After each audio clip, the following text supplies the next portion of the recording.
Hello and welcome to the Parkinson's Foundation Wellness Wednesdays webinar.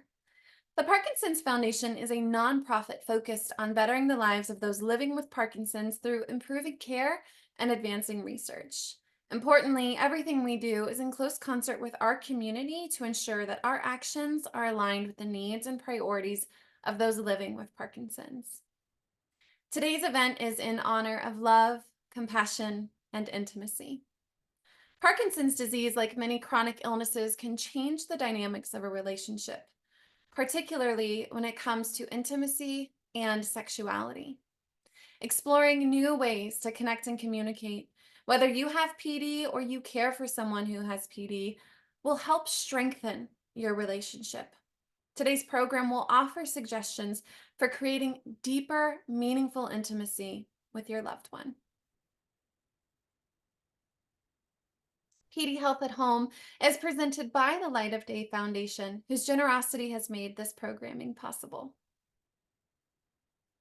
I'd like to invite you to join us this Friday for our live Fitness Fridays session.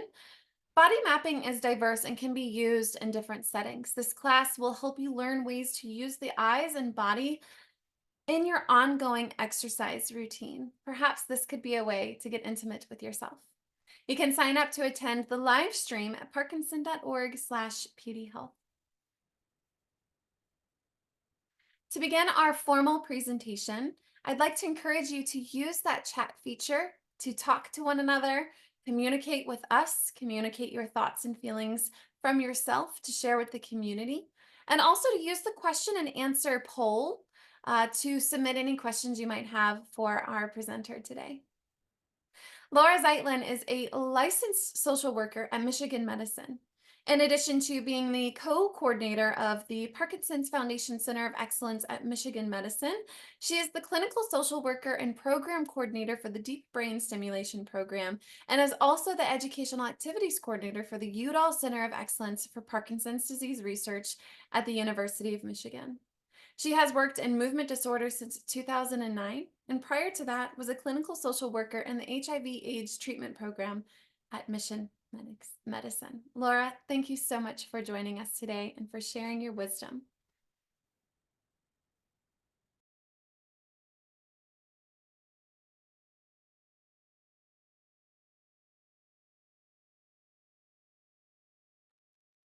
Are you there? There she is. Well, Hello. Sorry, I'm a little technically challenged. I'm gonna go ahead and share my screen, and hopefully this will work for us. Can everybody see that okay?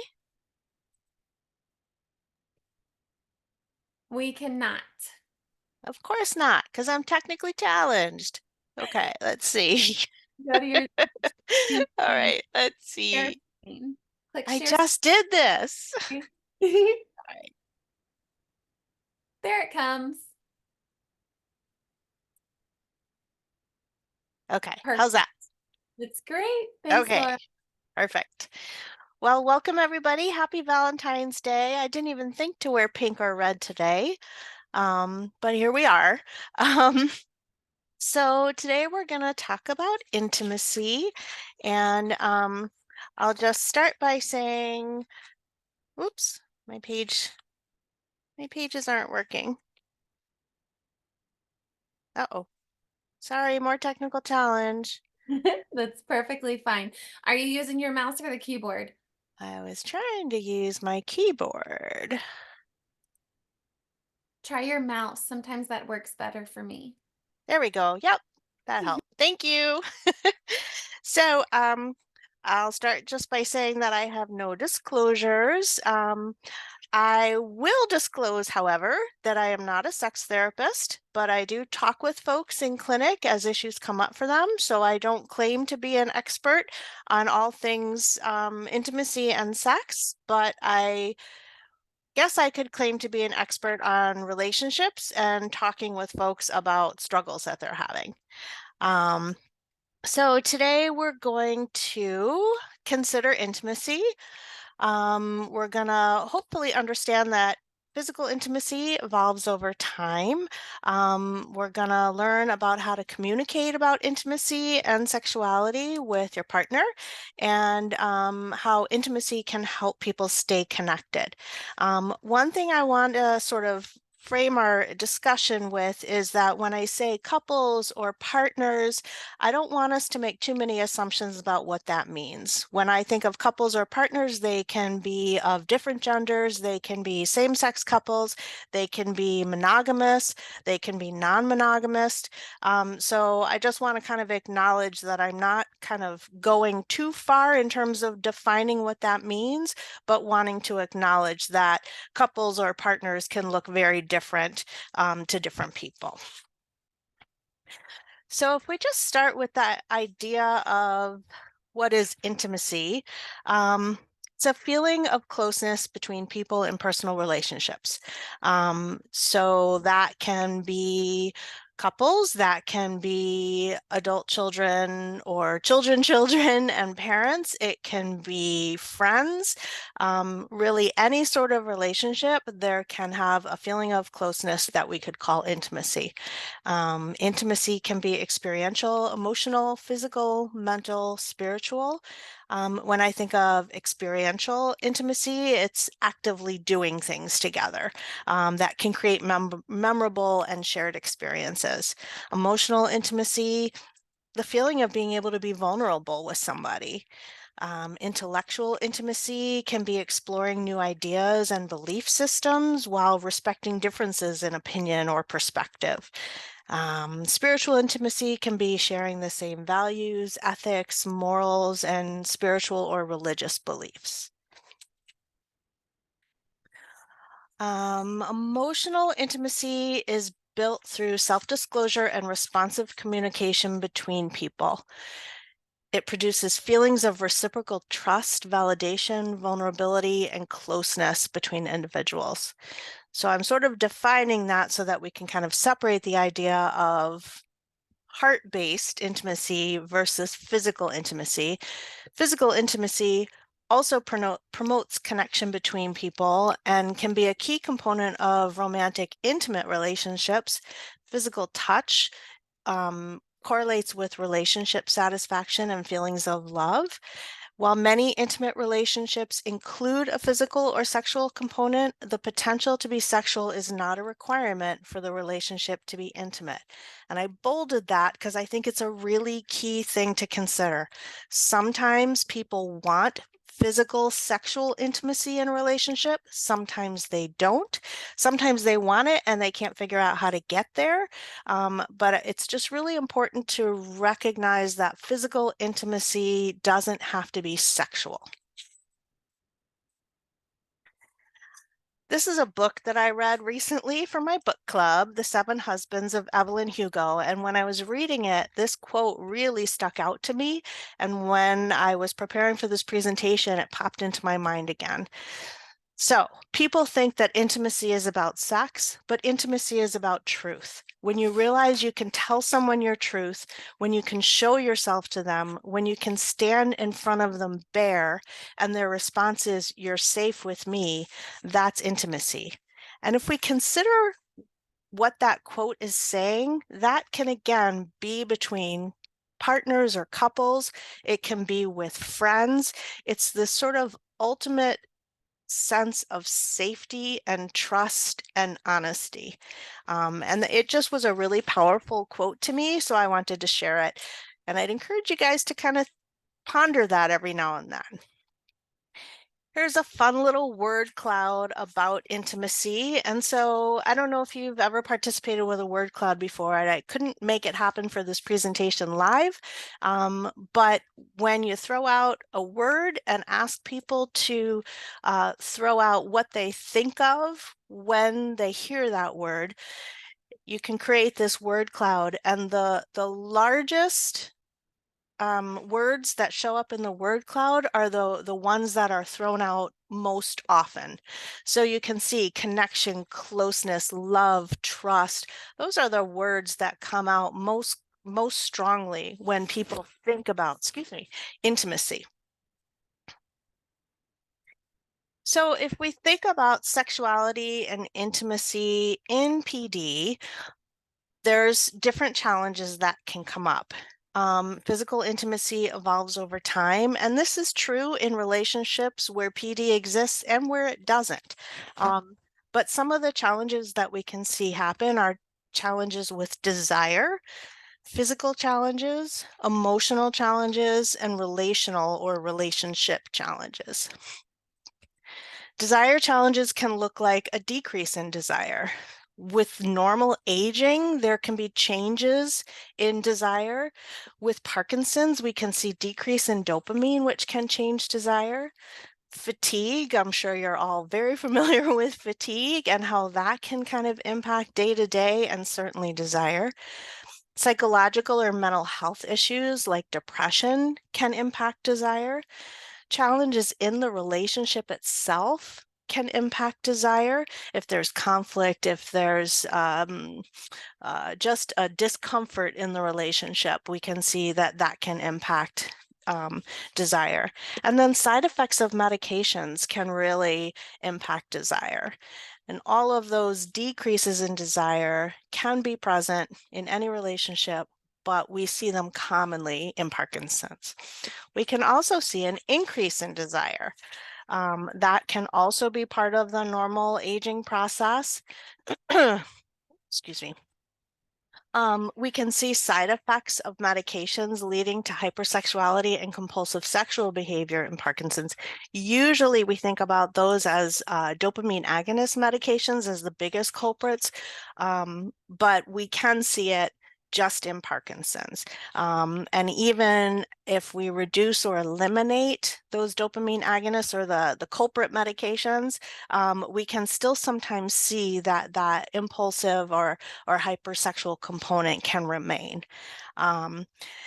With the normal aging process, we can see that increased interest in sexual activity can occur just from the idea of having maybe empty nest, work stress being gone, and general sort of increased acceptance and comfort with oneself.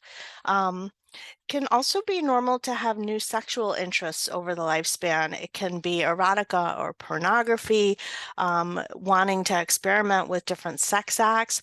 All of that is really normal. The only problem is if it's causing distress or dysfunction in daily life, or if it's non-consensual. So consent needs to be sort of the overshadowing or the overarching umbrella that that goes along with any sort of sexuality. We can see physical challenges to sexuality and physical intimacy.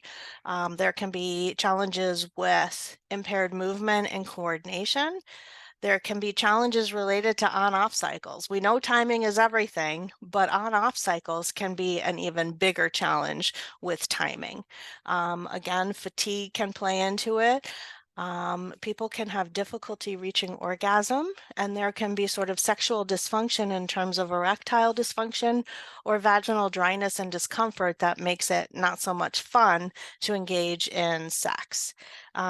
Seeking medical advice for sexual dysfunction is always recommended. You want to rule out any sort of medical challenge, and then you can work with what you've got left once you've eliminated a medical problem.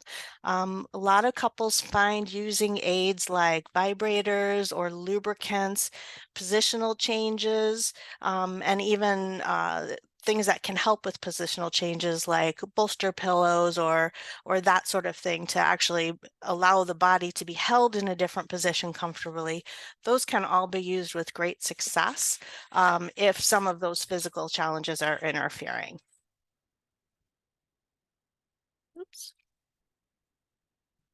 We can see emotional challenges impacting intimacy, physical intimacy, as well as all types of intimacy.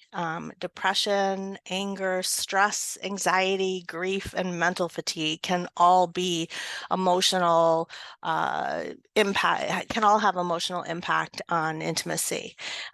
Depression we know is really common in Parkinson's. Medications for depression can cause additional decreased sexual desire or difficulty reaching orgasm. Stress and anxiety can interfere with relaxation, focus, and can also be related to concerns about sexual performance and body image changes. Mental fatigue. I mean, having PD is exhausting. Helping somebody in terms of caring for somebody with PD can be exhausting. So carving out time for self-care and rejuvenation is really important to try to manage some of that mental fatigue that can happen. Anger can be a barrier to connection between people, and unresolved anger can become resentment. And so that can really negatively impact a relationship. Grief can be just an all-consuming feeling. If it's loss of a person, but also managing grief in terms of chronic illness. When somebody's living with a chronic illness, grief and loss is sort of part of that everyday experience. Every time an ability changes or feels like it's lessened, that can sort of provoke a grief reaction. So that can really play in as well. I always tell people to seek mental health care if emotional challenges are interfering. Processing feelings, learning coping skills, it can be extremely helpful, both individually and also beneficial to your relationship. Relational challenges, it's probably one of the most common things that people deal with in PD. As abilities change, we can see that roles change. Care partners having changing responsibilities at home, and a lot of times people say that they feel like the partnership has gotten lost in the caregiving. Does the person with Parkinson's feel less than they used to? Do they feel like because there are certain things that they viewed as their roles that they can't do anymore, that they're now not the person that they used to be to their partner? Um, Conflict can increase, just normal navigating of changes and natural conflict that we see in relationships can play into this as well. Um, Decreased intimacy in general, not just physical intimacy, but a lot of people talk to me about how they feel like everything has become about Parkinson's. And the closeness of the relationship has been sort of lost in the day-to-day management of Parkinson's. People talk about that Parkinson's is like another person in the relationship. It's another entity that demands attention in the relationship. And sometimes that can really take away from that underlying relationship that brought people together in the first place. Um, Decreased or changed touch can be a problem in a relationship.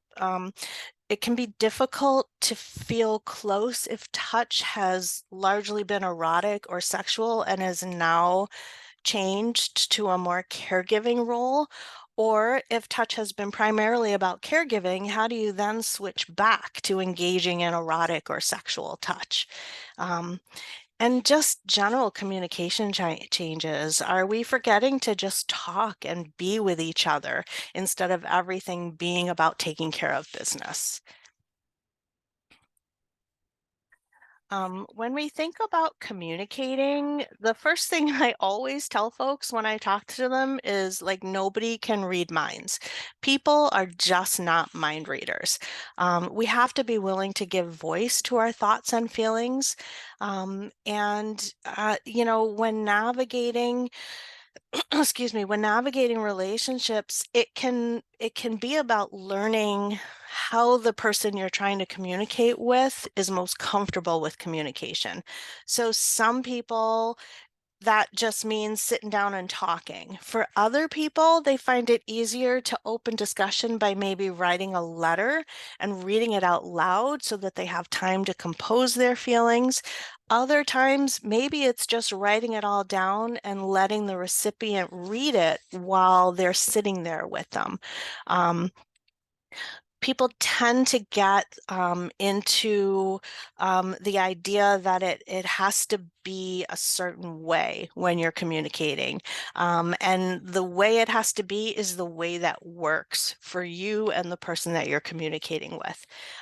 Sometimes people need an activity going on to be able to receive communication. And so, really, kind of being aware of the different ways that people can accept difficult conversations and engage in them, you're going to be more successful if you can cater to those needs. I think it's really important to get comfortable or at least accept that discomfort goes along with this. Um, Change is typically provoked by and accompanied by discomfort. So the idea of just accepting and sitting in the discomfort can give you the freedom. It's not about avoiding the discomfort, it's sitting in it and knowing that it's there, but not giving it the power to dictate whether or not you open up difficult communication. Um, I always tell people you've got to own it. You've got to own your feelings, your thoughts, and using I statements is key. A lot of times when people think about I statements, they think they know what that means. Um, but I statements invite focus on your wants, needs, and feelings. So I statements are not I feel X when you, or I feel like you don't, or I need you to, those are not I statements. They're immediately putting the experience that you're trying to communicate outside of you onto the person that you're communicating with. I statements are, I miss feeling close to you. I'm feeling self-conscious about my body and losing confidence. I've been feeling concerned about the differences in our desire, and I'd like to find common ground. I love when we sit together holding hands. I feel seen and safe. I appreciate when we make time together and leave PD at home. I statements are about expressing where you are, not what you want necessarily from the other person. Opening with where you are allows them to see you more fully and opens discussion about the experience without putting responsibility or expectation on them.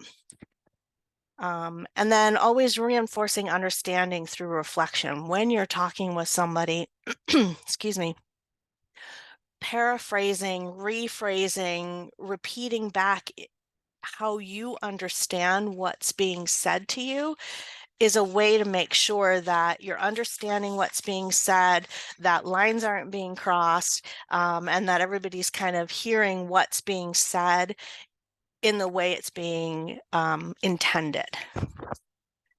Um, so active listening, again, is probably something that people hear a lot. Um, when I think about active listening, I think just start with empathetic curiosity.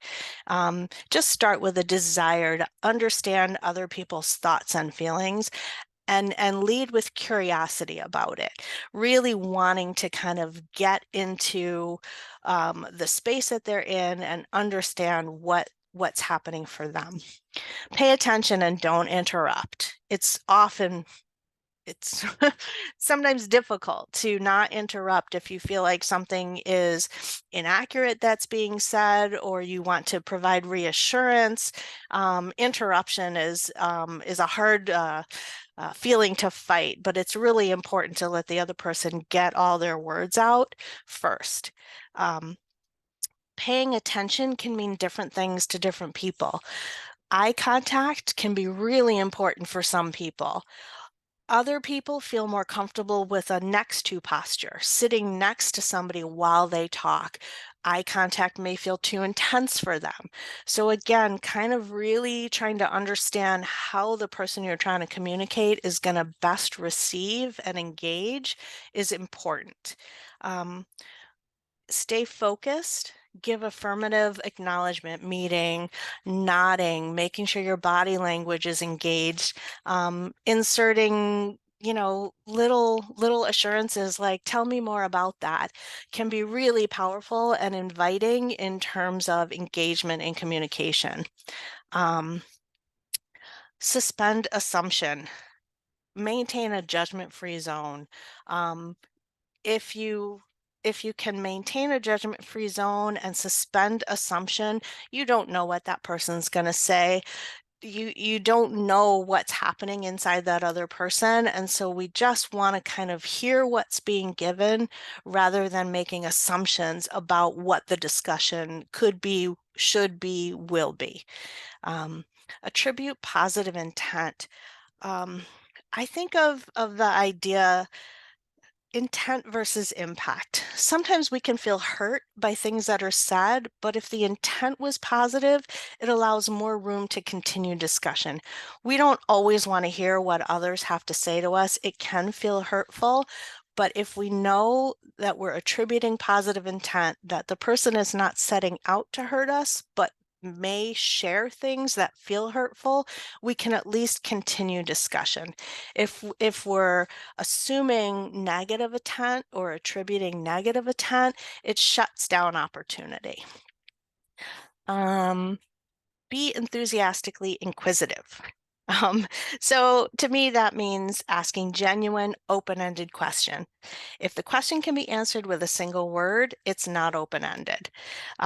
So you want to always be asking questions in a way to understand more, to allow the person to explain more fully, and needing to do more than yes, no, maybe sometimes.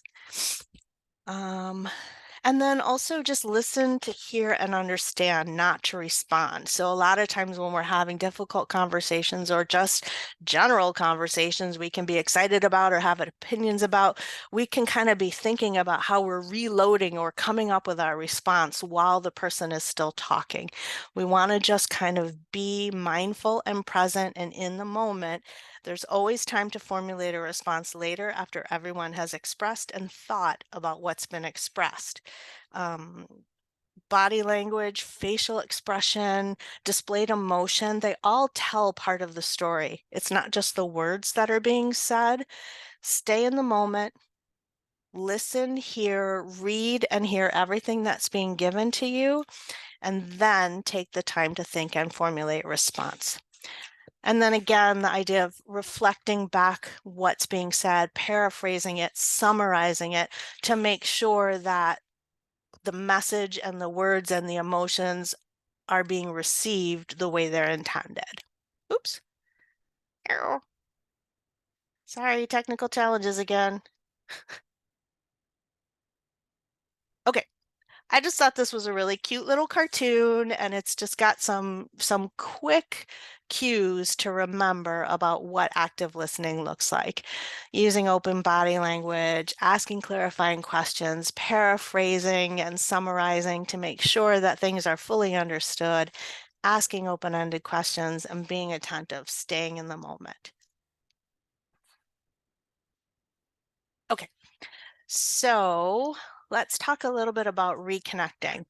So, any relationship, as we said before, there's intimacy and it can exist in any kind of relationship, and it can also get lost in any relationship.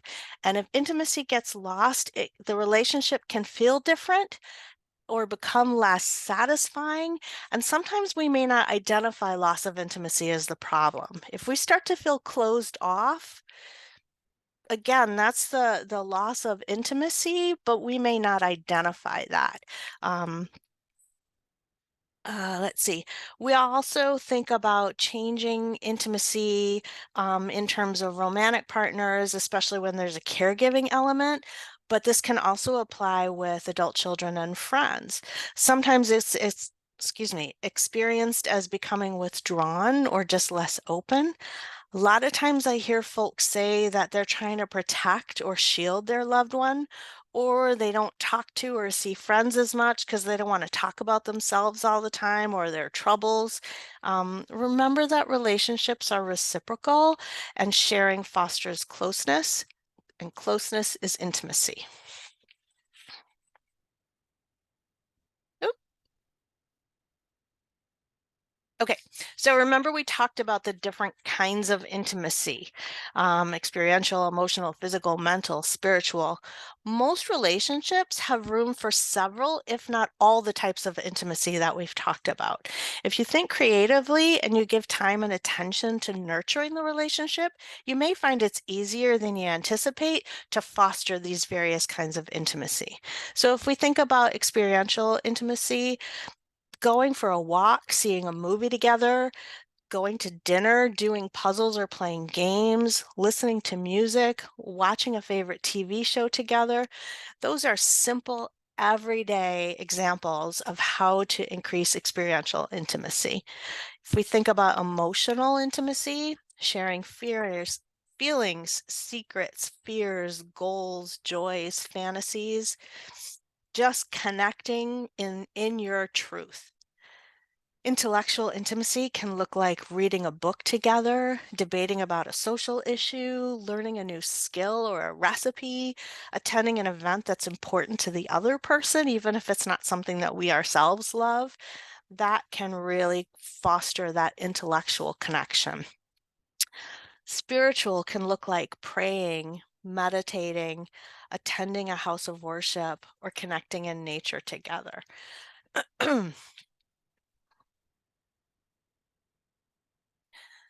So, sexual intimacy doesn't have a place in every romantic relationship. Needing and providing physical assistance, changes in the body, changes in body image, all of that can impact sexual intimacy. Some couples aren't focused on or prioritizing sexual intimacy, and that's okay too. But touch is extremely powerful in comforting, feeling, and demonstrating care, emotional connection, and support.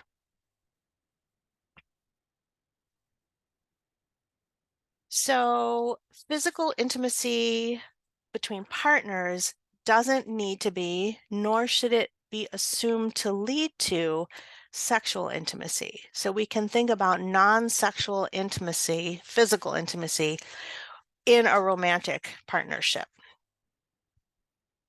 And that can look like this.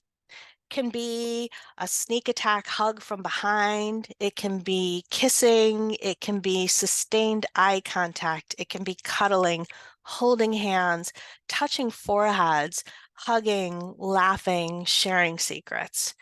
These are all non-sexual ways to be intimate as a romantic couple or in a romantic partnership.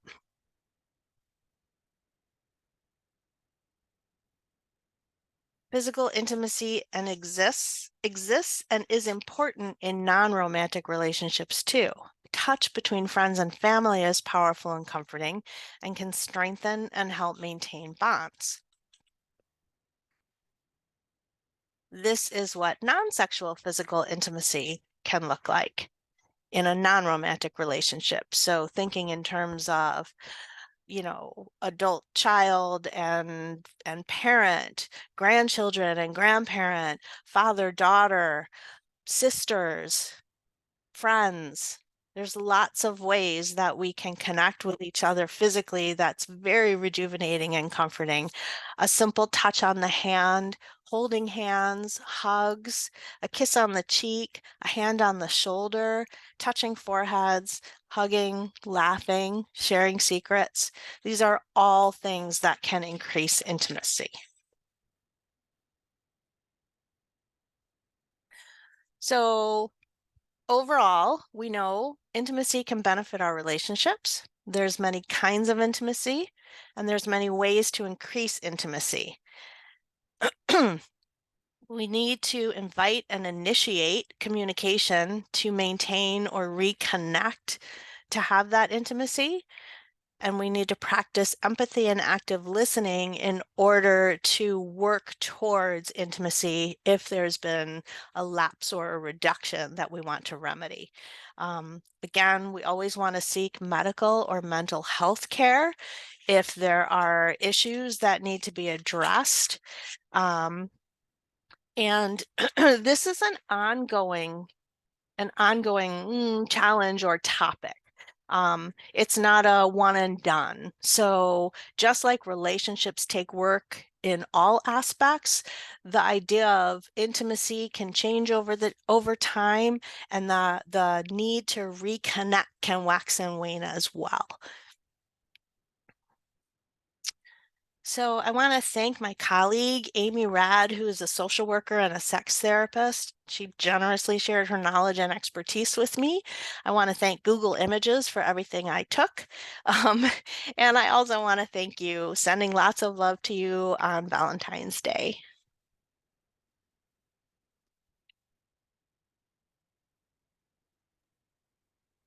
Thanks, Laura, for sharing. I am just such a student of learning how to communicate, right? And before we went live, I was sharing how hungry I think just the general public is, not only in Parkinson's, but to feel like they belong, feel connected, because we are, so privileged and able to connect in this virtual world through phones, through email, that we're losing the intimacy between relationships, whether it's romantic or friendly or father to daughter, all of the above. That intimacy, that level of intimacy is really, really challenging for us to tap into, and we're forgetting how to refine and those skills and strengthen that muscle, if you will, of how to be intimate with one another in a meaningful way that's supportive to us all.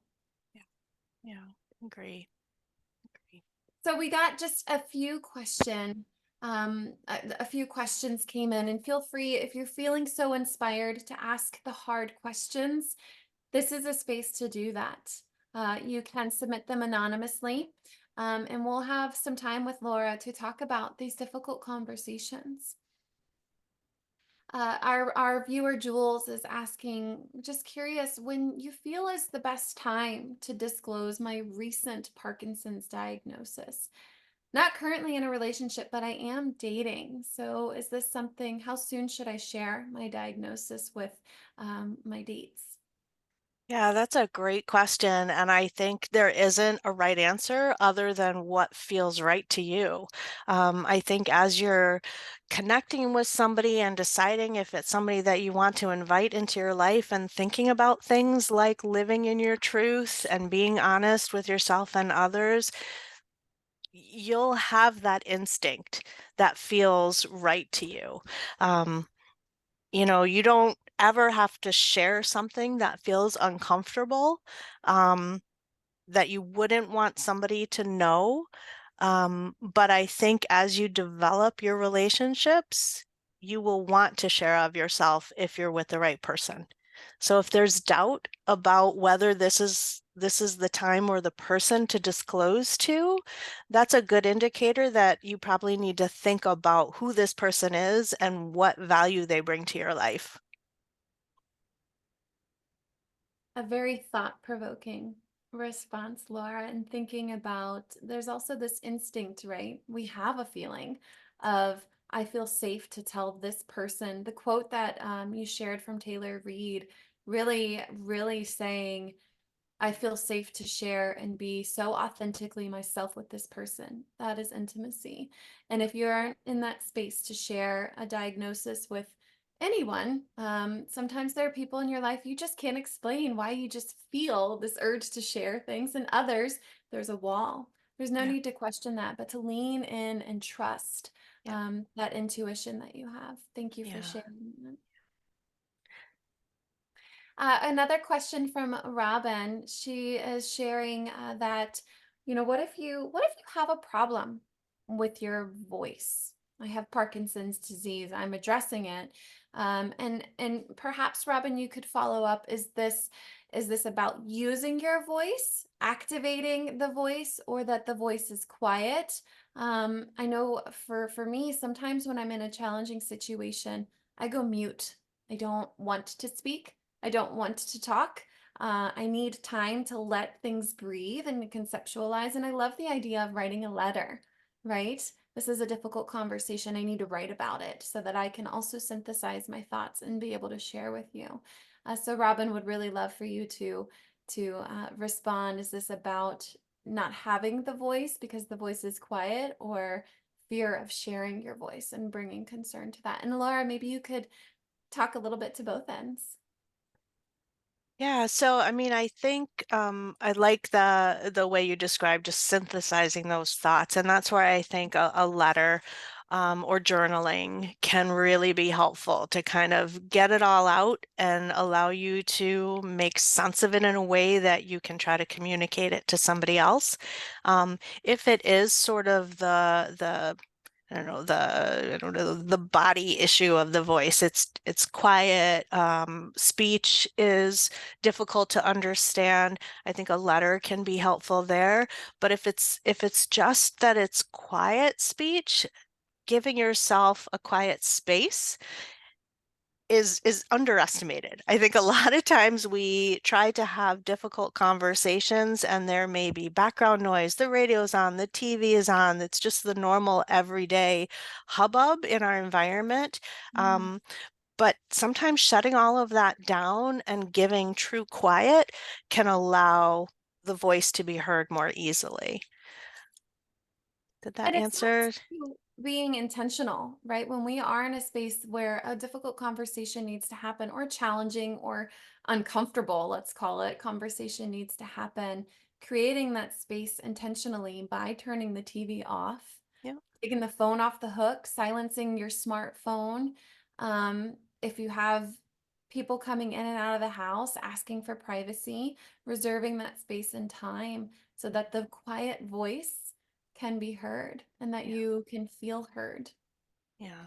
And I think the idea of intentional space is really important.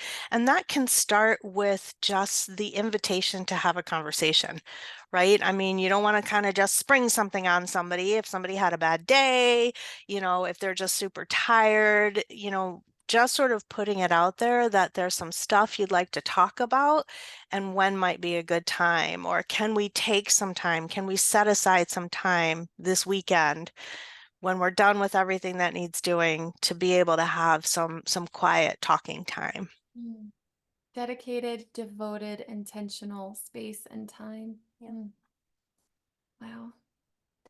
We got a question from a viewer who's sharing that they're having really a challenging time sparking intimacy through their Parkinson's disease. Also pairing that with weight challenges and mental health challenges. Could you speak to that a little bit, Laura? How do we regain this intimate relationship when I don't feel good in my own body and mind?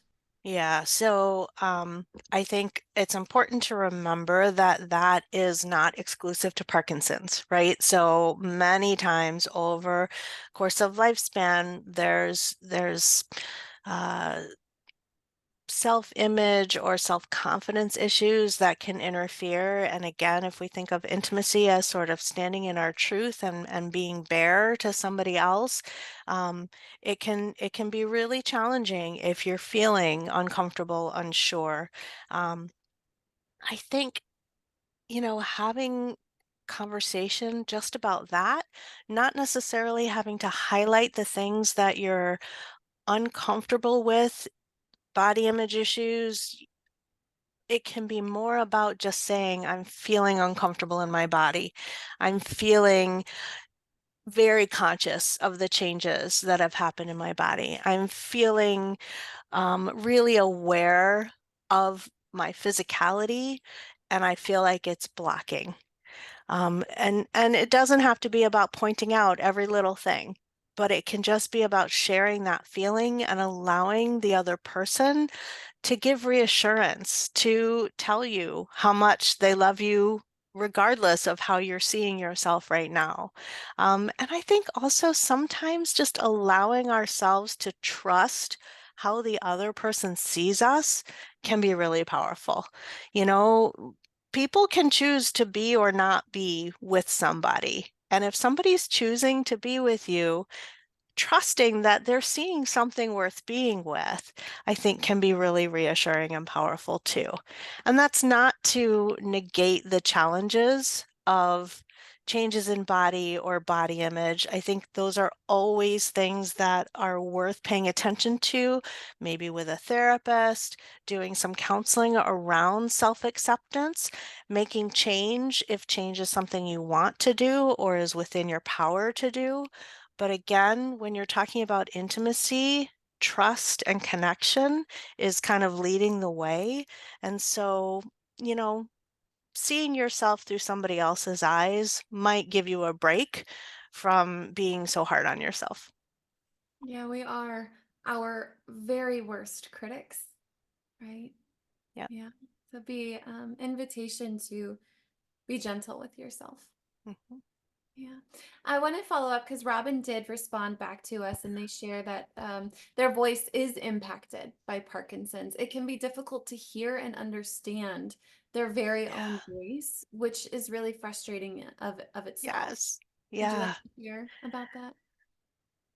Yeah, so many people struggle with that. And of course, we always, from the clinic perspective, we always say, let's get some speech therapy on board, let's practice our tools.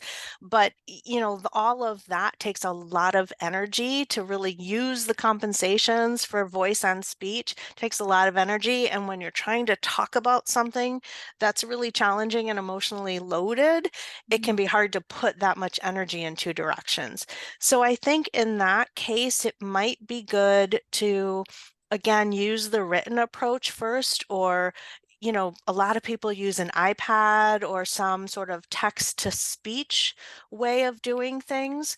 Um, Maybe even just, starting with some bullet points and, of course, all kind of the basic things like, try to have the conversations when your speech is at its best. A lot of people find, okay, if I'm on, my speech is okay, but if I'm wearing off, it's much more challenging. Really trying to look for those opportunities when you're most able to communicate easily. Um, but writing can be a challenge too. So even if you're hunt and pack on your computer, one letter at a time, give yourself the time and space to put down what you want to communicate. And then you can still have that back and forth where seeking clarification has an opportunity and where, sharing of emotion can still happen. But if you've got the bulk of it down, it'll be easier than trying to come up with long descriptive discussion Mm. when you're struggling with your speech. Thank you for that suggestion, Laura. And Robin did write back and they said the written approach, I think it'll help. So Oh, thank good, good. you. We did receive a question about Parkinson's medications and how they influence sexual interest or demand. And I know that you had a slide up that kind of talked a little bit about how Parkinson's medications can induce hypersexuality. Could you just speak briefly to that, understanding that you're not a medical doctor and we can share Exactly. from the experience and knowledge that we do have today? Yeah, so the dopamine agonist medications are sort of the most known culprits. Um, for a long time, people didn't really talk about that as a potential side effect, and so people would find hypersexuality or changes in sexual behavior, or we'd see things like gambling, shopping, excessive hobbyism, all sorts of sort of impulsive and uncontrolled types of behavior related to the dopamine agonists like Mirapax, Requip. We see, so now there's much more of a focus on educating people up front that these are possibilities so that they can identify it before it becomes problematic and talk about it with their care provider so that we can look at managing medications differently. Um, the other thing, though, is that there are times where people develop these behaviors, whether it's hypersexuality or another sort of compulsive behavior, where we can withdraw the medication and there can be remnants of the behavior for a while, but they can feel more under control. So there's been some looking at, are these sort of compulsive or impulsive changes related somehow to Parkinson's versus just medication? I think the more we know, the less we know, and the more there is to look at.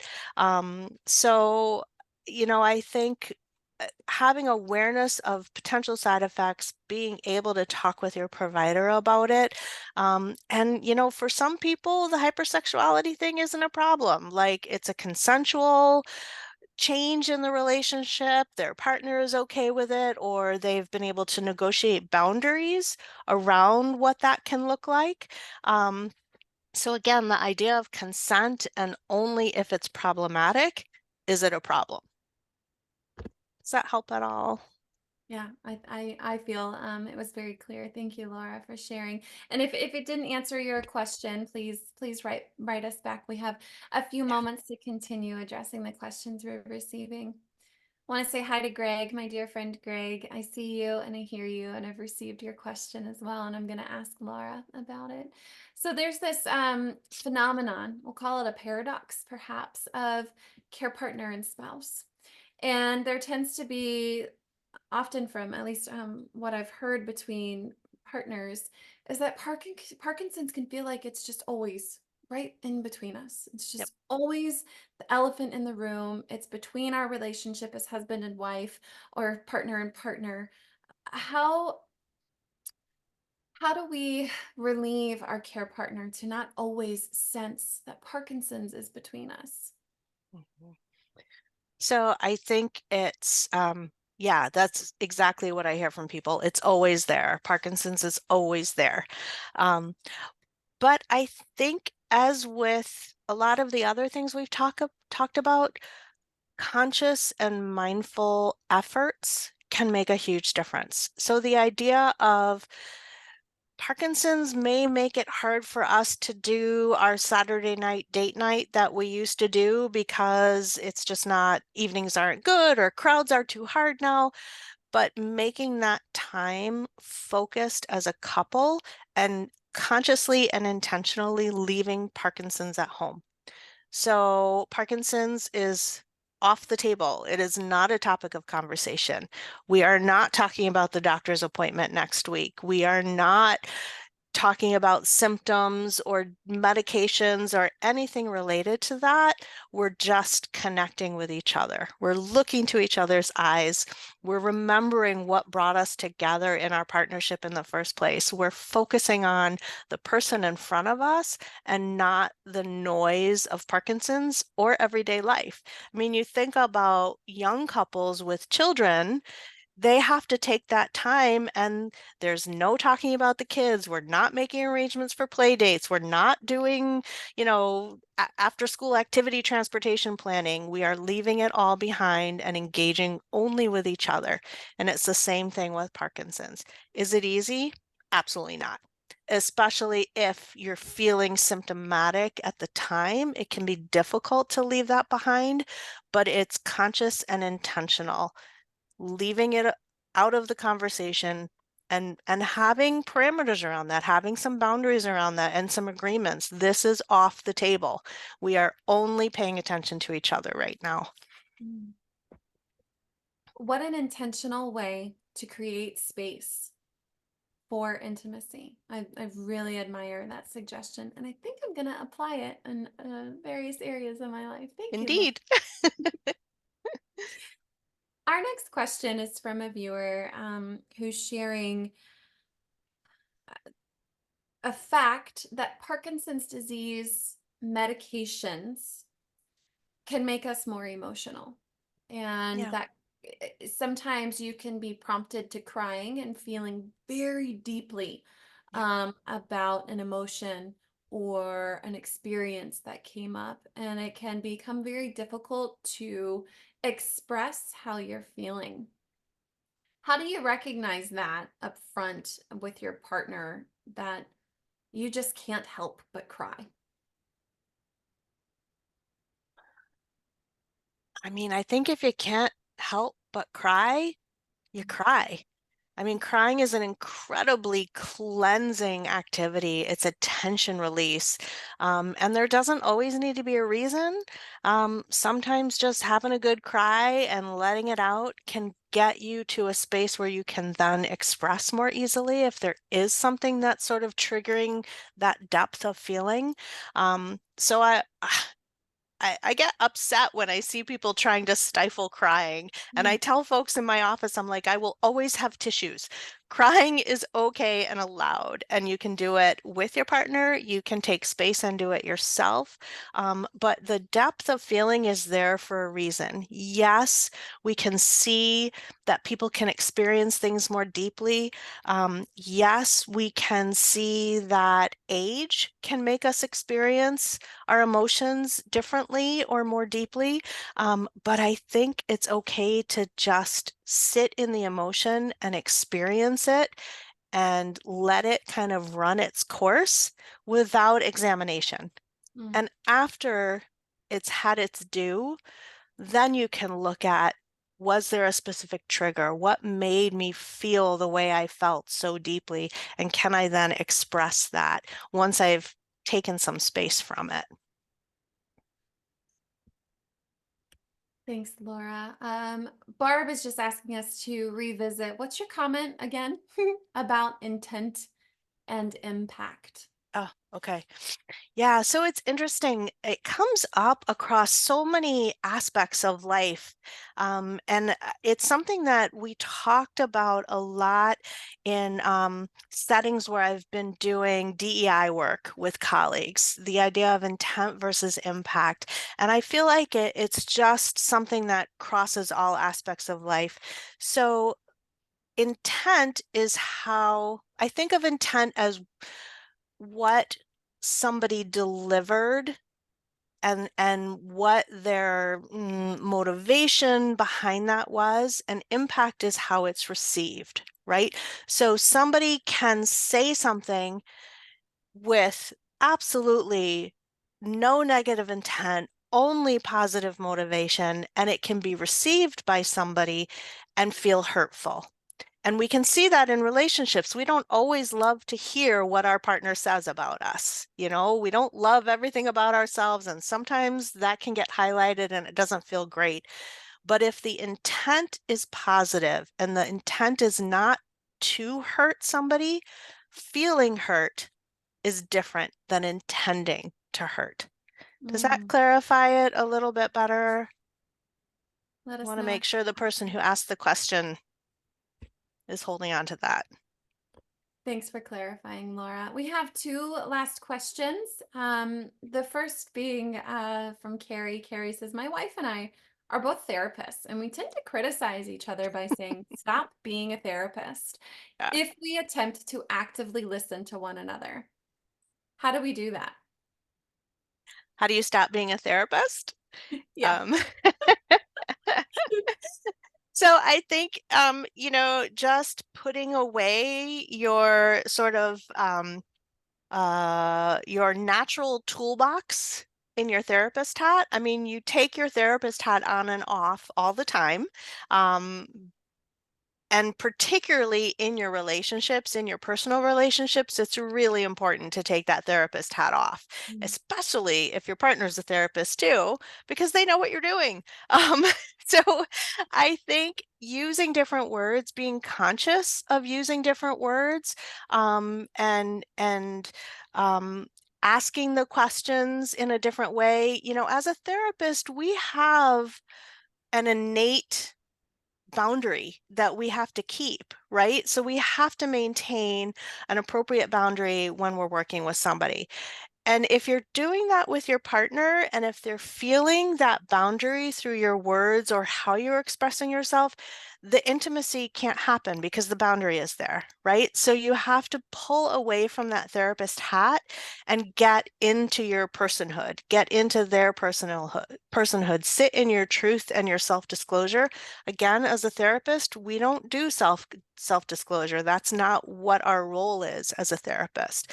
So if you're trying to connect with your partner, you have to set that approach aside and get back into yourself and lower that boundary that is naturally there in a therapeutic relationship. Thanks, Laura. I do see that there's several comments and questions about sexual releases, and I'm going to save that and encourage you to reach out to a sex therapist. You can connect with one by visiting the Parkinson's Foundation's website or calling our helpline. We have a network of sex therapists who are very knowledgeable about Parkinson's disease. Laura, before we do final closing announcements, is there anything you would like to share as your final words of wisdom in the changing landscape of intimacy? I just want to thank you guys for spending time with me today and just sit in your truth, live in your truth. Casual touch is powerful, and none of this is instantaneous, right? It takes work, it takes effort, it takes attention, and it's all about progress, not perfection. Great. Thank you so much, Laura, for offering your knowledge and time for today's Wellness Wednesday. And a big thank you to each of you who were vulnerable and courageous to be here, to explore this difficult topic, and to ask and be curious with your questions. We did have a significant response during our Q&A, so please, if your question was not answered, call our helpline 1-800-4PD-INFO. You can also browse our website at parkinson.org. And before you go, as we end the webinar, your Zoom screen will prompt a survey.